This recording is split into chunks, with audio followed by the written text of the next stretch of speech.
Hello, good morning everyone and welcome to this video session. I am Dr. Harika Kishore on behalf of Vista's Learning.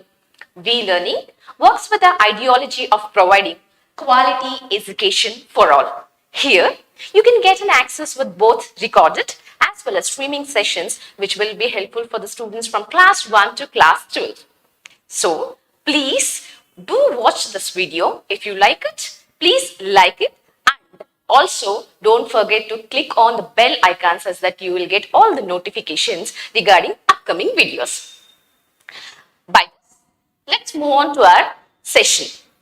In today's video lecture, we are going to start a new chapter, that is sexual reproduction in flowering plants. Is this picture beautiful? Right? Now, let's have a talk of flowers.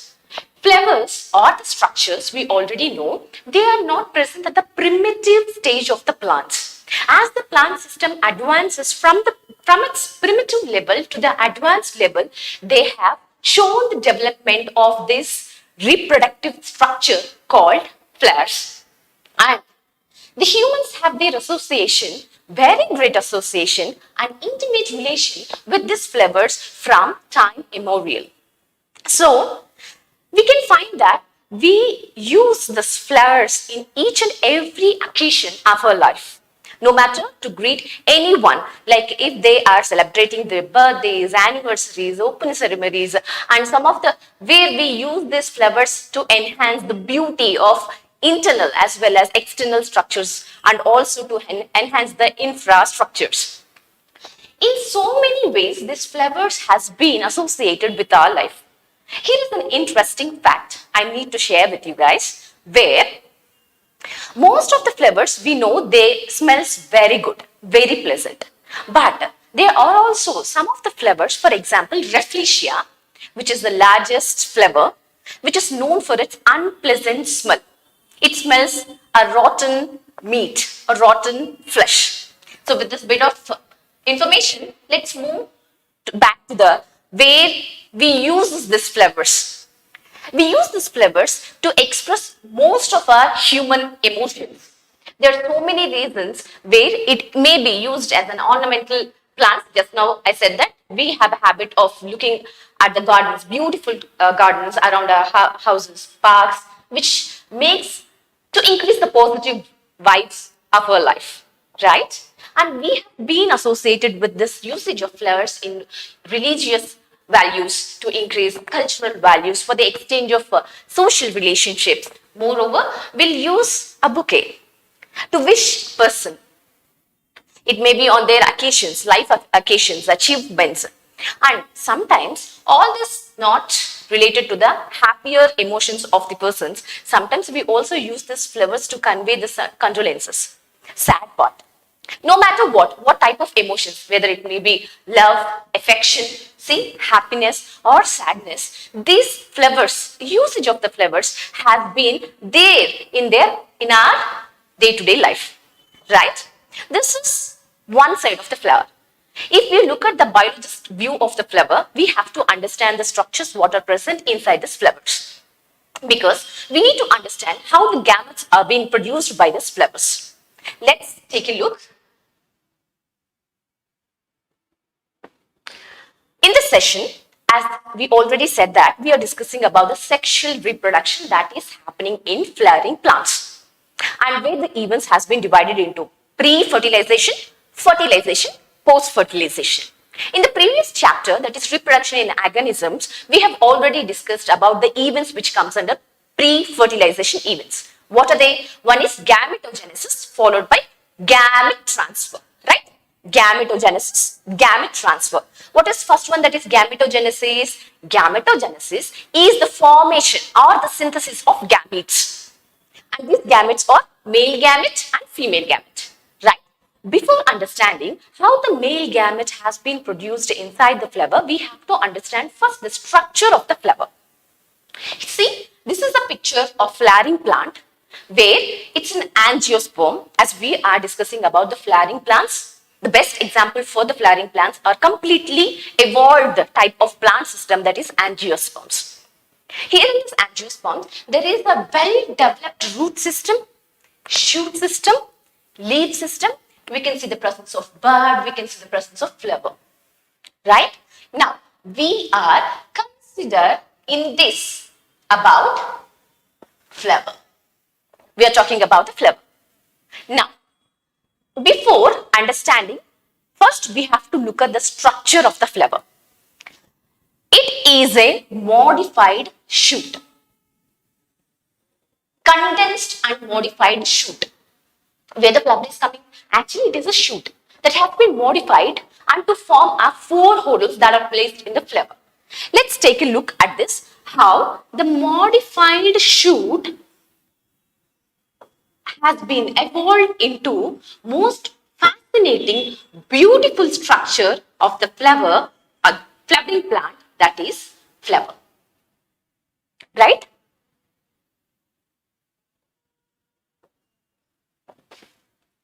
Here is the plant. Each and every node, we can see there is a array of leaves. Now what happened? The distance between one node and another node. Here is one node and here is another node. The distance between one node, another node, another node, another node. Now the distance between one node to another node has been reduced and it has been arranged one after another very closely. That is what we are using the term condensed form. Condensed and modified shoot. These nodes comes close to each other where the internode is reducing and it forms 4 holes. Where this form calyx, this form corolla, and after androecium, and finally innermost part of the flower is gynoecium. Calyx, corolla, androecium, gynoecium. Now look at here. The presence of these reproductive parts, that is androecium and gynoecium, makes us to call this flower as a reproductive unit. Very, very important. Flower is a reproductive unit of angiosperms.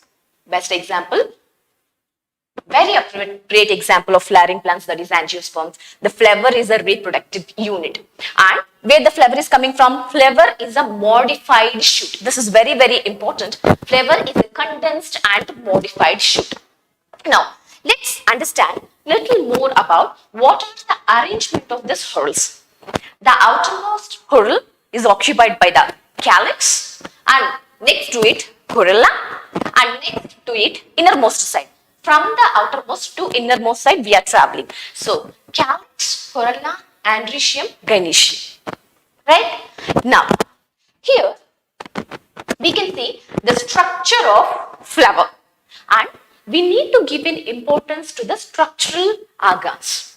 They are, see, in a flower, just now I said that androecium consists of whorl of stamens and this represents male reproductive organ. Which represents male reproductive organ, that is androecium. Androecium is nothing but a whorl of stamens. We need to understand the structure of stamens before we are going to the before we are going to discuss the topic that is called as Microsporogenesis. Genesis means this formation of microspores. Before that, we have to understand the structure of stamen, which is comprised of 2 important parts. What are they? Filament and now this is all about androecium. Now gynoecium. The gynoecium represents female reproductive organ. Female reproductive organ. Both male reproductive organ and female reproductive organ combinedly we are calling it as an essential organs of the flower. They are called as essential organs of the flower. Then what comes under category of non-essential? Obviously combination of calyx and corolla. Calyx and corolla have the function which performs other than reproductive in function.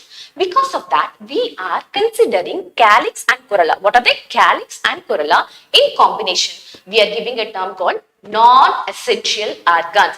Then what is essential organs? They are androecium and gynoecium.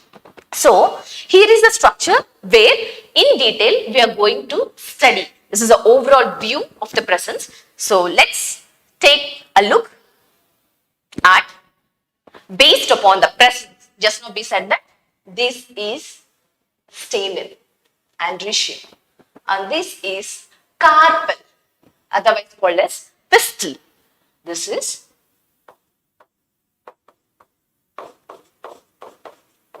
also called as pistil, and this is stamen. And here is the flower which contains both stamen part as well as carpel, pistil part. So we are giving a term, we are calling this flower as a bisexual flowers because it contains both stamen as well as carpel.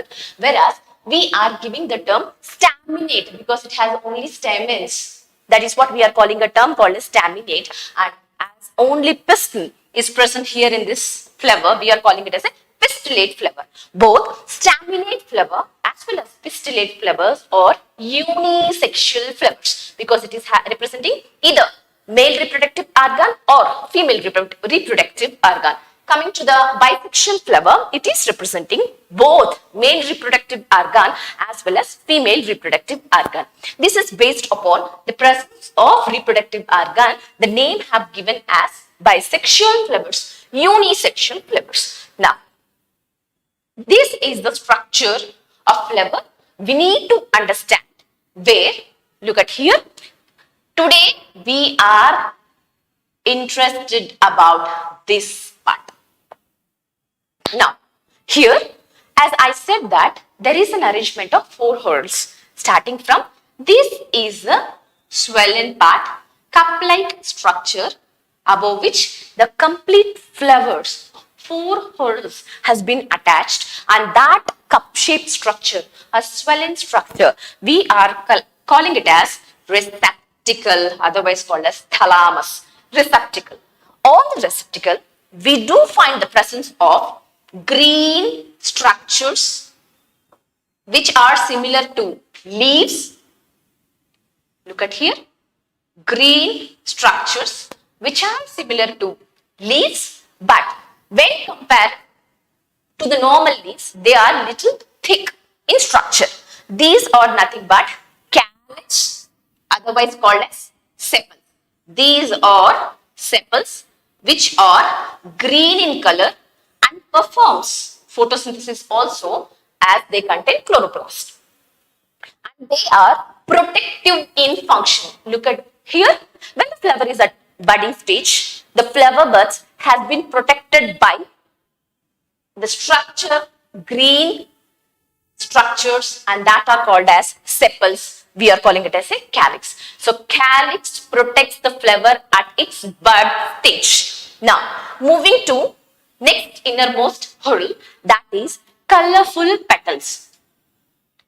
These colorful petals, see, forms the 3rd whorl from outermost to innermost, that is coming. This is the 4th and this is the 3rd, where it is occupied by petals, colorful petals, and these have a function of attracting the insects, which is useful for the pollination. Now, after that, that is the presence of stamen. As we already know, structure goes stalk-like, above which we can see the presence of pollen grains. This is the structure of stamen. And here, the stamen, look at here, this is anther.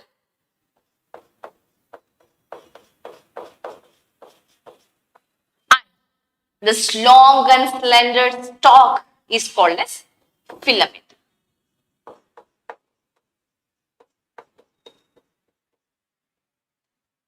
So the end connects to thalamus or sometimes it connects to petals. Now this is called as male reproductive organ, which consists of two parts. One is anther and other one is filament. See, one is anther and other one is filament. Both we are calling it as stamen, which represent male reproductive organ, above which we find pollens, anther, above which we find pollens. Now here moving on to gynoecium, where it is represented by three parts.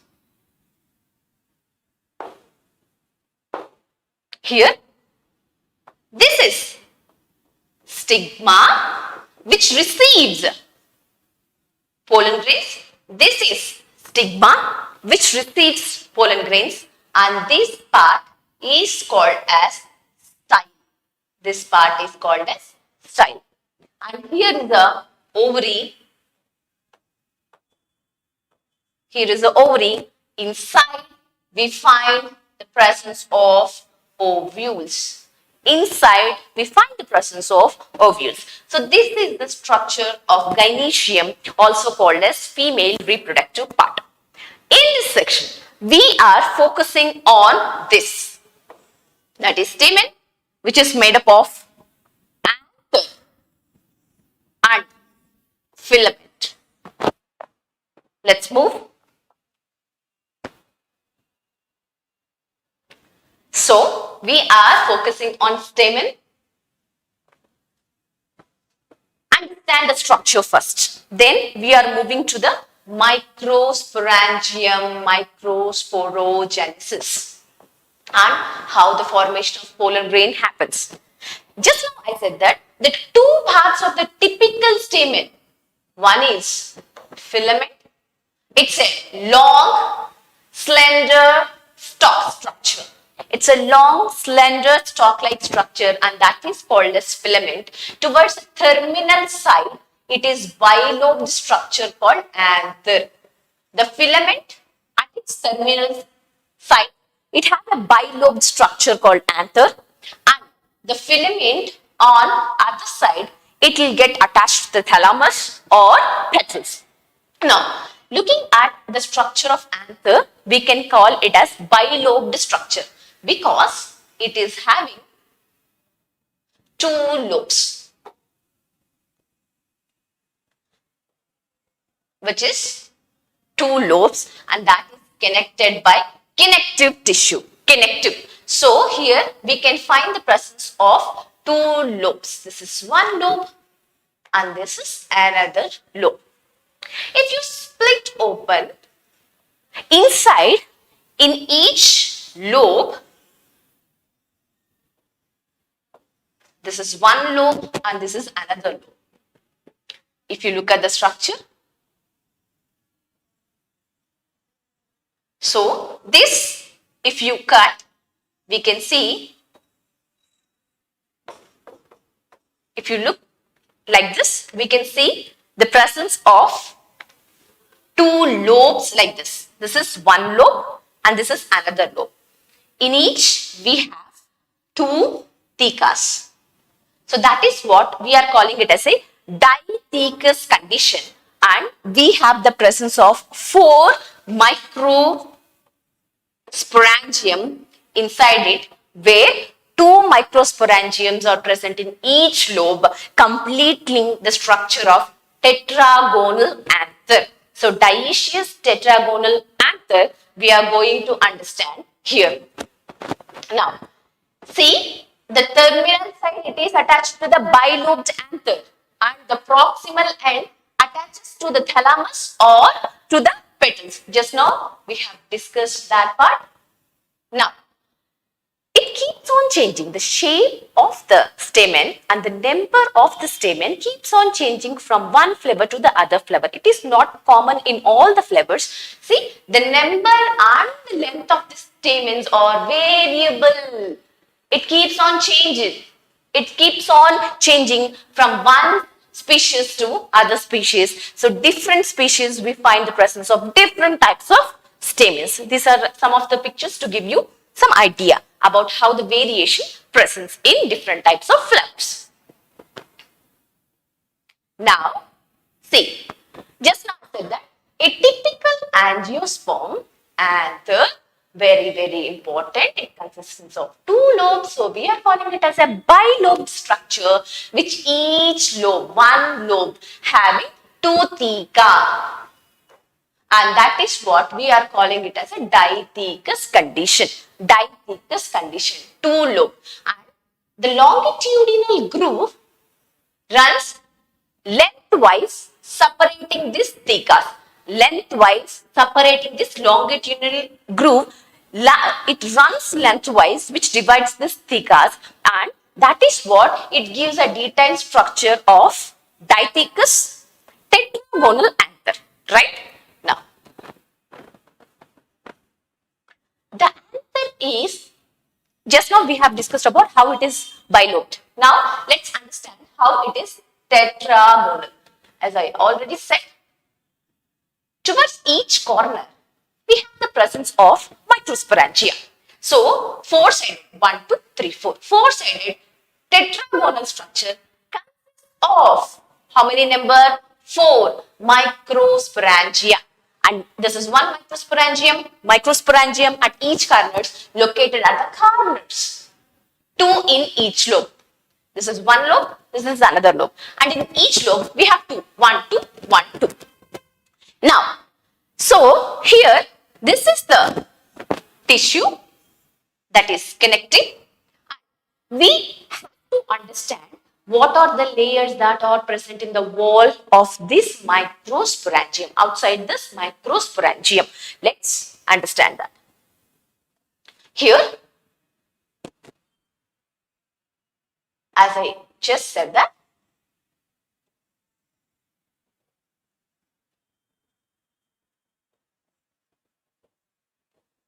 here it goes.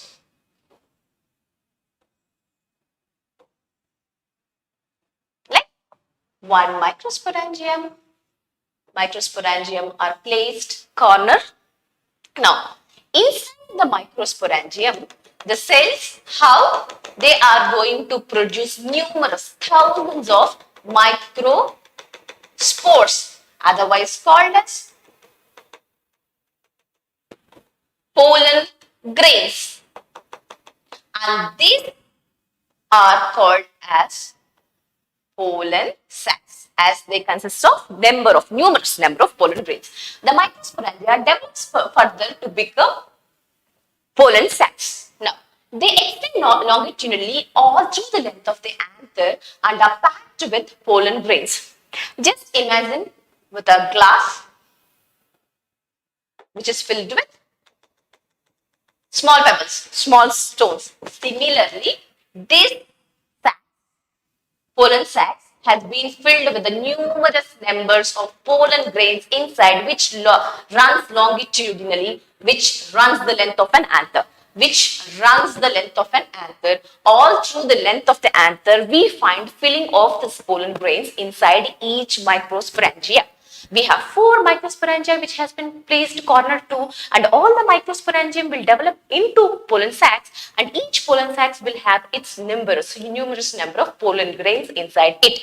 Pollen grains are also called as microspores. Okay? Pollen grains.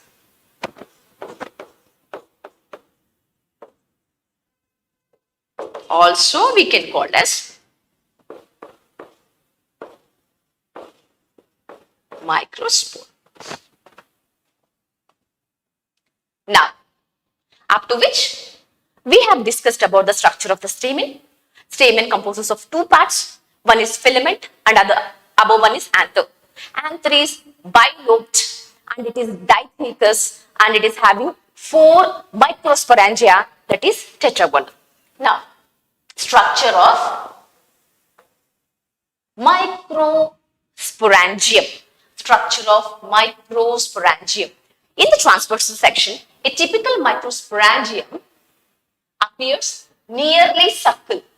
It appears nearly circle. This is very, very important, and it is generally surrounded outside it is surrounded by 4 wall layers. It is very, very important to understand each and every wall which is surrounding this microsporangia, because that is these walls which are going to help the anther to get its process called as dehiscence. Dehiscence is nothing but opening, bursting open, and where the inside pollen grains liberates out, and thereby it is useful for transport of the gametes. That is next event, gamete transfer. Right? Now, let's understand about 4 walls that are present surrounding this microsporangium. They are, topmost layer is called as epidermis, below that endothecium, and below that middle layers, and finally that is tapitum. Let's understand this in detail. See, we have to understand what are all the layers that are surrounding this microsporangium and how this microsporangium has been helpful by these layers. See, in this section, we are taking this part. So, this part has been magnified to give a view of all the layers which are surrounding this microsporangium. The topmost layer, we call it as, this is the topmost layer which is very thin, and that layer is called as epidermis. What it called? Called as epidermis. And below that we find the presence of endothecium. Endothecium cells are very, very important. Endothecium cells are hydroscopic. That means it has the ability to absorb water. It can absorb water from the atmosphere. The moisture can be absorbed from the atmosphere by the cells of the endothecium, and these are thickened by the presence of callose. This is very, very important. This thickening is U-shaped, which facilitate this cell to get burst both from top layer as well as from the bottom of these cells, which is useful to form a way for the dehiscence of this pollen grains to come out of the microsporangium for the available to make it available outside. Now, the cells that are the layers which comes next to the endothecium or middle layers. As it is present between endothecium and the innermost layer, that is called as tapitum, we are giving a term called as middle layers. And these middle layers are these which make 2 to 3 layered, and below which the presence of the tapitum is present. Now, these tapitum cells are very, very important because they provide the nutrition for the growing pollen grains from the sporogenous cells. Below this tapitum, there is a presence of cells called as sporogenous cells, which act as a microspore mother cells or pollen mother cells, which act as a pollen mother cells. See, we have discussed about the wall layers. They are, the topmost layer is epidermis. To that, after that, that is endothecium. And after that, we find the presence of middle layer. And finally, the innermost layer is tapitum. Let's understand what are the functions that has been provided, that has been done by these layers. This is very, very important. We need to talk about this layer in order to understand how these layers are useful for the dehiscence of the anther. Now, the outer 3 layers, what are the outer 3 layers? Epidermis, endothecium, middle layer are protective in function. They protects. Their function is to provide the protection and helps in dehiscence of the anther. This is very, very important. Dehiscence is splitting, opening up, and which liberates the pollen grains which are present in the pollen sacs. to release pollens. To release pollens. The innermost wall layer, that is tapetum, which is nutritive in function. Which is nutritive in function. And it provides the nourishment. It nourishes the developing pollen grains. Right? Now, this is the topmost layer, outermost layer, which is thin. It doesn't have any thickness. Whereas the cells of the endothelium are thick because it is deposited by callus. And the thickening is U-shaped, where the property, very important property of the cells that are present in the endothelium, they are hygroscopic. They can absorb the water, and this absorption as well as losing, that is dehydration. When the maturity of the anther reaches, this undergoes dehydration. That is what it results in the opening, bursting, and the anther dehiscence happens in that way. Now, these cells that are present in the middle layer, they can perform, they are assimilatory in function, they can perform photosynthesis, and they have parenchyma such that they can produce food. Once they produce food, they transfer all the food to the tapetum, and this tapetum which receives the food that provides nourishment, as just now I said that, nourishment for the development of pollen grains. So these are the functions of corresponding epidermis, endothelium, middle layer and tapetum. Right? Now, this tapetum is very special in having the dense cytoplasm as well as consisting of more than one nuclei in its cells. Now, the cells which are present down to the tapetum are the cells that are present in the microsporangium. And these cells are called as sporogenous cells. What these cells are called as sporogenous cell. Each sporogenous cell has the ability to act as a pollen mother cell. To act as a pollen mother cell.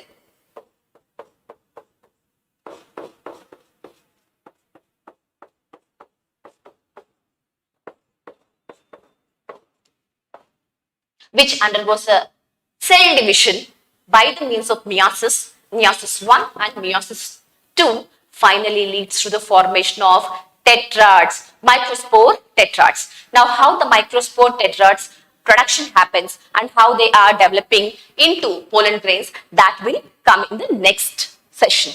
Next slide. Okay. Now, see, cells of the tapetum possess, just now I said that, they have a dense cytoplasm. This is very, very important.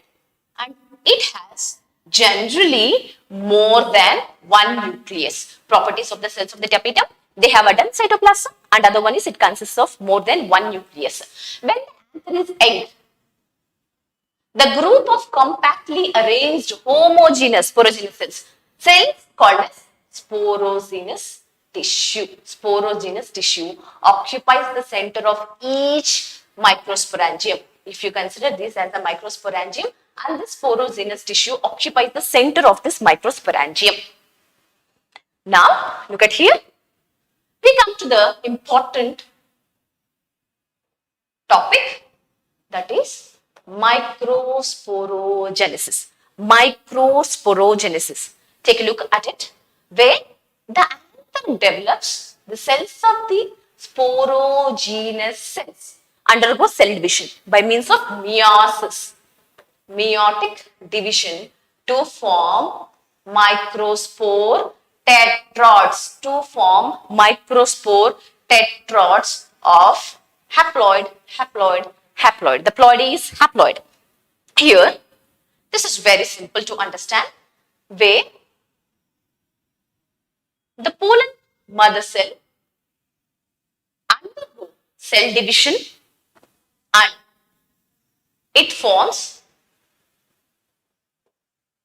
diarch, and finally it leads to the formation of tetrad. First, the pollen mother cell or microspore mother cell undergoes meiosis 1, first cell division, to form diarch. Then second meiosis happens to form tetrad. And here in the tetrad, we find the presence of haploid pollen grains, otherwise called as microspores. How the tetrad develop into pollen grain, we discuss in the further sessions. As each cell of the sporogenous tissue is capable of giving rise to, because it has the ability to produce microspore tetrads, each cell is potent. Each one is potential pollen and microspore mother cell. We call it as they are potent, we call them as a potential pollen mother cell, or we also called as a microspore mother cell. Pollen mother cell or microspore mother cell. Now, here is a picture where this is the tetrad condition. See? Microspore tetrads. And this separates out each tetrad. In that tetrad, we have 4 pollen grains, and each pollen grain develops further to form generative cell and vegetative cells. All the details of development of the pollen grain we'll discuss in the next session. And this is how the pollen grain look like once it has been completely matured. Now, as I said that, see, pollen mother cell. The process of formation of microspores, this microspores has been produced from pollen mother cell through which cell division? Through meiosis. Very, very important. The process of formation of the microspore from the microspore mother cell through meiosis is called as microsporogenesis. Microsporogenesis. So we have discussed about the microsporogenesis. Now, the microspores, as they are formed, are arranged in cluster of 4 cells. Cluster of 4 cells, and this is called as microspore tetrads. 4 microspore tetrads. See, pollen mother cell, it's a diploid condition, undergoes meiosis 1, undergoes meiosis 2, finally forms tetrad of 4 haploid microspores. And these microspores separates out, leads to the formation of, it secretes its own wall and develops into separate individual, separate microspores, separate pollen grain. The anther mature, when it is young, the cells that are sporogenous tissues, how the sporogenous tissue will act as a pollen mother cell which undergoes a cell division like meiosis 1 and meiosis 2, finally forms dyad to tetrads. Now, anther matures and dehydrate. What do you mean by dehydration? Losing of water. Dehydrates and the microspores dissociate from each other. They are in combination of 4. Now it gets dissociate and develops into individual pollen grains. So this is how the dissociation happens and leads to the formation of individual separate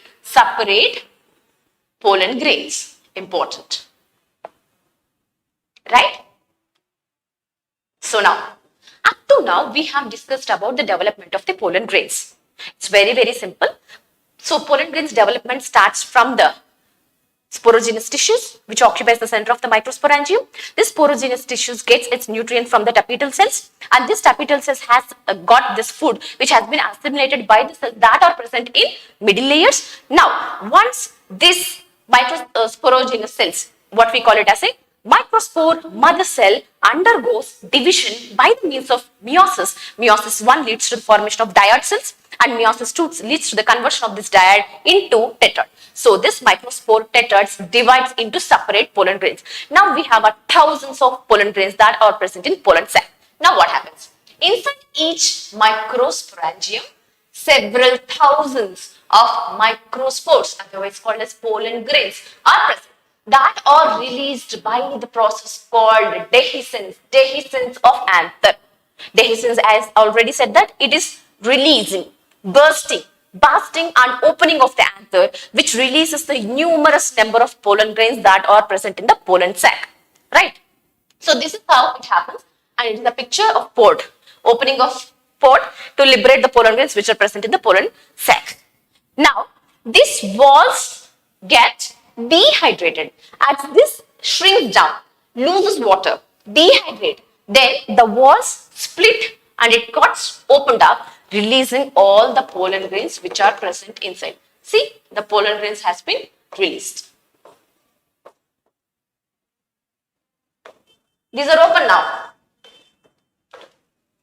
and proceeds to the next event that is called as gamete transfer. Right?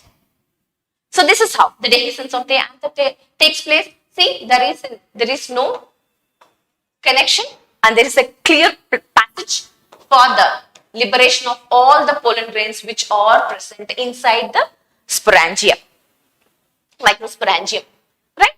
So this is how it happens. Now this is a very good colorful pictures of pollen grains which is showing different colors, different patterns, different sizes. So in this session we had discussion about how the pollen grains are produced. Now the pollen grains are ready. Let's discuss about the structure of the pollen grains in the next session and also discuss about how the female gamete production takes place. Right? Hope this session is interesting and informative. With this, we have come to the end of the session. Now, if you like the session, please don't forget to subscribe, like and comment this video lecture. If you find it interesting, please do share with your friends and family members. This is Dr. Harika Kishore signing off for this lecture and meet up in the next video lecture.